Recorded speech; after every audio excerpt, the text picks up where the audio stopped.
आत्मनमस्कार सिद्धवेद पहला अध्याय। शिष्य सद्गुरु माया सागर में से तीरते तीरते बेतरह दुख पाने वाले मुझे उससे रक्षा पाने का सीधा और सरल मार्ग बताकर अनुग्रहित करने की कृपा करें।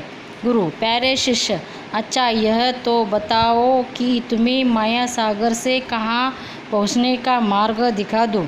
शिष्य सर्वशक्तिमान ईश्वर से मिल जाने का मार्ग। गुरु क्या तुम जानते हो कि ईश्वर किसे कहते हैं।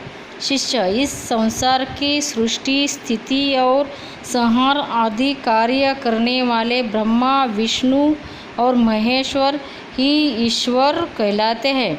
उनको कई प्रकार विविध लोग मंदिरों में उनकी प्रतिष्ठा करके पूजा आदि कार्य करते हैं। इसलिए ईश्वर के बारे में मैं भी यही समझता हूँ। गुरु परंतु अपनी इस धारणा के अनुसार तुम ईश्वर को सर्वव्यापक मानते हो कि नहीं। शिष्य मेरा पक्का विश्वास हो कि ईश्वर सर्वव्यापी है।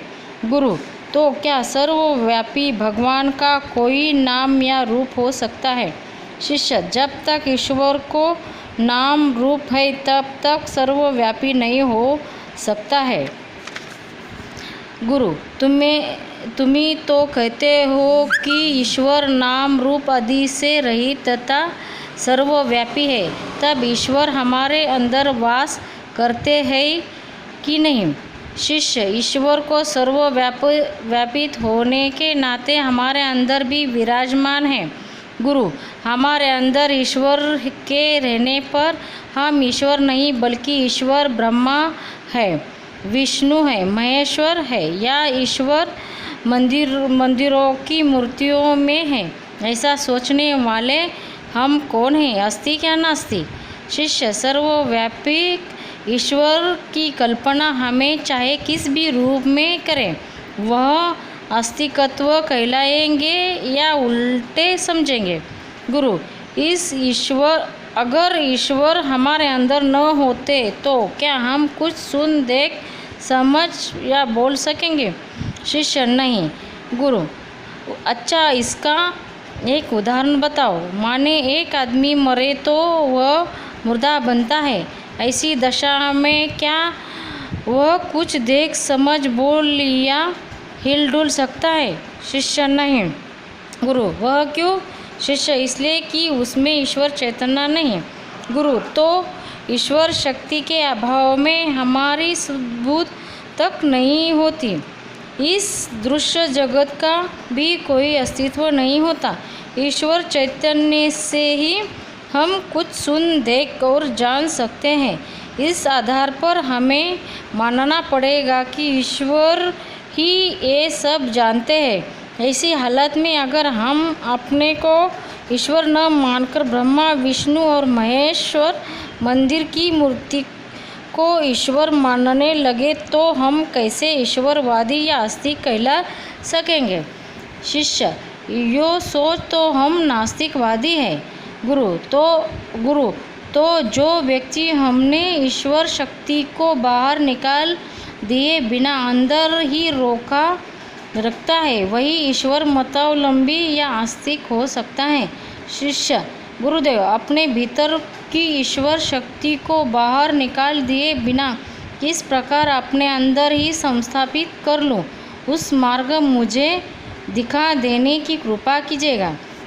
गुरु उस तरह का मार्ग दिखाने वाले कौन होते हैं। शिष्य वे ही गुरु है। गुरु किसे कहते हैं। शिष्य मेरा विश्वास है कि गुरु ईश्वर ही है।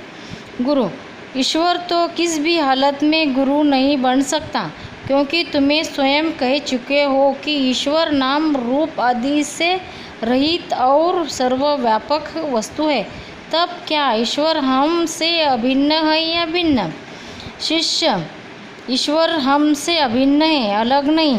गुरु तो यह असंभव है कि ऐसी वस्तु हमारा गुरु बने, क्योंकि जब हम किसी को गुरु मानते हैं तब उसे अपने से अलग ही मानते हैं, तब तो गुरु हमसे भिन्न हो जाता है। जब गुरु इस प्रकार हमसे भिन्न या अलग माना जाएगा तब ईश्वर और गुरु कैसे एक हो सकते हैं। इतना ही नहीं, ईश्वर शक्ति के अभाव में मुर्दा बन जाता है।